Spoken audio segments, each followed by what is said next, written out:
लोगों को लगता है कि अजीब घटनाएं सिर्फ भूत बंगले या फिर अंधेरी जगहों पर ही होती हैं। और मैं भी इसी तरह सोच रखने वालों में से था जब तक कुछ ऐसा नहीं हुआ जिसने मेरे माइंडसेट बदल दिया। मेरा नाम निक है और ये बर्गर किंग में मेरा पहले महीने की कहानी है। साल के उस टाइम पर भी वेकेशन शिफ्ट पूरी करने के लिए बर्गर किंग नए एम्प्लॉयज की तलाश कर रहा था। इसलिए वो ऐसे लोग ढूंढ रहा था जो सिर्फ 3 महीने के लिए काम कर सके। अब क्योंकि मुझे भी इस तरह की नौकरी करनी थी, इसलिए मुझे बहुत ही आसानी से ऑफ शिफ्ट मिल गई। तो अब मैं उनमें से था जो नाइट शिफ्ट पर काम कर रहे थे, जहां हमें सीनियर लोग मैनेज करते थे और ज्यादातर नए लोग क्लीनिंग और कुकिंग में थे। पहले कुछ हफ्ते तो काफी जल्दी बीत गए। ये मेरी पहली नौकरी थी, इसलिए मैं सिर्फ सफाई करते हुए बाकी कर्मचारियों को कस्टमर संभालते हुए देखकर बहुत ही खुश था। मैं काफी देर से घर पहुंचता था, लेकिन मुझे इससे कोई फर्क नहीं पड़ता था क्योंकि मैं बस कुछ ही ब्लॉक्स की दूरी पर रहता था। काम पर सब कुछ अच्छा चल रहा था। तभी एक रात कुछ ऐसा हुआ जिसकी कल्पना भी नहीं की जा सकती। हम स्टोर बंद कर चुके थे और थोड़ी देर में घर जाने ही वाले थे। हम बस कुछ ही लोग थे और मैं अकेले ही पोछा लगा रहा था। मेरा काम खत्म ही होने वाला था, सिर्फ गेम सेक्शन बचा था। मैं वो भी खत्म करने वाला था जब अचानक मैंने बॉल पिट में आवाज सुनी। वो बॉल पिट ना तो बहुत बड़ा था और ना ही बहुत अच्छा। उसके आर पार आराम से देखा जा सकता था ताकि पेरेंट्स अपने बच्चों पर नजर रख सकें, और उसी के अंदर मैंने किसी के होने की खोज की। बॉल पिट के आर पार दिखने की वजह से ही मुझे उसके अंदर एक बच्चे की परछाई दिखी। ऐसा कैसे हो सकता है? शायद कोई एक पेरेंट अपने बच्चे को ले जाना भूल गए थे। पक्का वो पागलों की तरह इससे ढूंढ रहे होंगे। मैं बॉल पिट की तरफ भागा और जब मैंने उसकी एक पाइप में झांक कर देखा, मुझे कुछ भी दिखाई नहीं दिया। ये कैसे हो सकता है? एक गाइस, जल्दी से यहाँ आओ। मैंने अपनी आगे बॉल पिट से ना हटाते हुए ही अपने बाकी साथियों को आवाज देकर बुलाया, कहीं वो बच्चा मेरे आंखों के आगे से गायब ना हो जाए।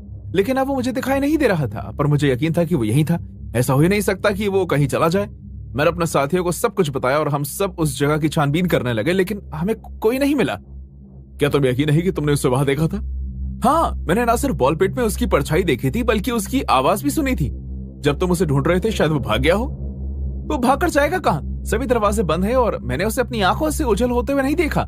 एंड्रयू, तुम यहाँ पर कई ज्यादा वक्त से हो। क्या तुम्हें ऐसे पहले कभी दिखाई दिया है? नहीं, कभी नहीं। मुझे यकीन है कि ये तुम्हारी कल्पना ही थी। यहाँ कुछ नहीं है। बहुत रात हो चुकी है।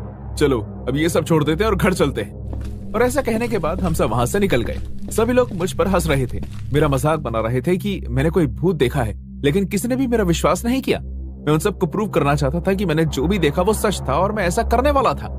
आने वाले कई दिनों तक मैंने उन्हें कहा कि वो प्ले एरिया में आए और देखें कि वहां कुछ तो हो नहीं रहा, लेकिन मुझे निराशा हुई कि कुछ नहीं हुआ। कुछ और वक्त निकल गया और अब मुझ पर कोई विश्वास नहीं करता था। लेकिन फिर दोबारा जब मैं अकेला हुआ तो वही सब दोहराया गया। मैं एक बार फिर प्ले एरिया साफ कर रहा था और कुर्सियां लगा रहा था जब मैंने एक परछाई को प्ले एरिया में घूमते हुए देखा। मैंने सोचा कि मैं अपने साथियों को बुलाऊं, लेकिन वो वापस से गायब हो सकता था। इसलिए इस बार मैं बहुत ही लॉजिकल कदम उठाता हूँ। मैंने अपने फोन निकाला और रिकॉर्ड करने लगा। मुझे लगा कि रिकॉर्ड करने से वो परछाई फोन में दिखाई नहीं देगी, लेकिन ऐसा नहीं हुआ और मोबाइल कैमरा पे सब कुछ दिखा। जैसे ही मैंने रिकॉर्डिंग खत्म की, मैंने धीरे से अपने साथी को बुलाया, लेकिन कोई नहीं आया। वो परछाई ऊपर की तरफ जाने लगी, वहां जहां एक छेद था और उस पर प्लास्टिक की ग्रिल लगी हुई थी ताकि बच्चे उससे गिर ना सकें। मैं उस लंबी ट्यूब के पास गया और मैंने उसके अंदर झांक कर बच्चे को ढूंढा, जिसके रोने की आवाज भी आ रही थी। लेकिन जब मैंने दोबारा देखा तो वहां कोई नहीं था। अचानक रोने की आवाज आनी बंद हो गई। कमरे में गहरा सन्नाटा छा गया और मैं सिर्फ ट्यूब के आगे खड़े होकर बच्चे के आने का इंतजार करता रहा। वो यहाँ से निकलना चाहिए। मुझे लगता है काफी है। कम से कम मेरे पास कैमरा में उसके होने का सबूत तो है। किसी चीज ने मुझे मेरे पैरों से खींच लिया। उस वक्त के लिए तो मैं बहुत कंफ्यूज हो गया। मुझे बस इतना पता चला कि नीचे गिरने की वजह से मेरा सिर पर बहुत जोर की लगी और कोई मुझे ट्यूब के अंदर खींच रहा था।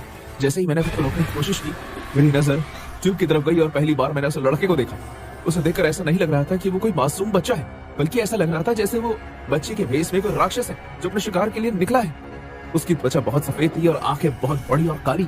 एक एक सेकंड के साथ वो परछाई भी और ज्यादा बढ़ती जा रही थी। बड़ी बड़ी लाल नसें उसकी आंखों से लेकर उसके पूरे चेहरे तक फैल रही थी। वहां से भागने के लिए मुझसे जो हो सकता था मैंने सब किया। मैंने हाथ पैर चलाए, मैं चिल्लाया, मदद करो, कोई मेरी मदद करो, बचाओ। इस लड़के की ताकत आम लोगों जैसी नहीं। इस बात से कोई फर्क नहीं पड़ता कि मैं कितनी कोशिश कर रहा था, वो बहुत ही आसानी से धीरे धीरे मुझे अंदर खींच रहा था। जब मेरा आधा शरीर ट्यूब के अंदर चला गया तो मैंने अपने हाथों से ट्यूब को पकड़े रखा। कुछ सेकंड्स तक तो मैंने उसे रोक लिया, लेकिन ज्यादा देर तक नहीं संभाल पाया। मेरा हाथ फिसल गया और उसने मुझे पूरी तरह अंदर खींच लिया। मुझे अपने चेहरे पर किसी का हाथ महसूस हुआ जिसने मुझे बॉल पिट में धकेला, लेकिन फिर अचानक बाहर से किसी ने मेरा दूसरा हाथ पकड़ा और मुझे बॉल पिट ट्यूब से बाहर निकाला। वो मेरे साथ काम करने वाला एक लड़का था। जैसे ही मैं बाहर निकला, मैंने देखा कि मेरे सभी साथी वहां पर खड़े थे। गाइस, तुमने मुझे सुन लिया, तुमने मेरी जान बचाई। हम तुम्हें कैसे नहीं सुनते रे? मुझे तो लगता है कि पूरे ब्लॉक ने तुम्हारी चीख सुनी होगी। तुमने वो देखा है ना, वो भूत लड़का? नहीं, हमने कुछ नहीं देखा, तुम अकेले थे। लेकिन तुमने मेरा हाथ पकड़ा, वो भी मुझे खींच रहा था। माफ करना, लेकिन ऐसा कुछ नहीं हुआ। तुम्हें दूसरी तरफ से कोई नहीं खींच रहा था, मैंने बस तुम्हारा हाथ पकड़ा और तुम्हें खींच लिया। उसके बाद सभी लोग मुझे चिंता भरी नजरों से देखने लगे। प्ले एरिया खाली था और मैं एक बार फिर अकेला। खैर, इस बार वो मेरा विश्वास कर लेंगे। मैंने अपना सेल फोन निकाला और रिकॉर्डिंग देखी, और उन्होंने भी हैरान होकर उस रिकॉर्डिंग को देखा और ट्यूब से दूर हट गए। उसी वक्त मुझे अपने पर जलन महसूस हुई। जब मैंने अपनी पैंट्स उठाई तो हम सबने एक ही चीज देखी, मेरा पैर लाल हो चुका था। उस पर किसी बच्चे की उंगलियों के निशान थे। अगले दिन मैंने हमारे मैनेजर को सब कुछ बताया। मैंने उन्हें यह भी बताया कि वहां मेरे अलावा और भी लोगों ने ये देखा, और बिना चिंता किए उन्होंने कहा कि वो इसका ध्यान रखेंगे। कुछ 1 से 1.5 हफ्ते के बाद मुझे नौकरी से निकाल देने का नोटिस दिया गया। मैंने इस बात पर बहुत बवाल किया, लेकिन उससे भी कोई फर्क नहीं पड़ा, किसी ने कुछ नहीं किया। मुझे ऐसा लगता है कि कहीं ना कहीं मैनेजर इस बारे में पहले से ही जानता था और उसने कुछ ना करने का फैसला किया ताकि डर की वजह से उसके रेस्टोरेंट में कोई आना बंद ना कर दे और कहीं ये जगह बंद ना हो जाए, क्योंकि इस जगह के प्ले एरिया से आकर्षित होकर बहुत सी फैमिली से आती है। आज भी बॉल पिट उसी जगह पर है। उस रात उसने मुझ पर हमला किया, लेकिन क्या पता किसी दिन बच्चे को अकेला देखकर वो उस पर हमला कर दे और उससे बचाने वाला कोई भी ना हुआ।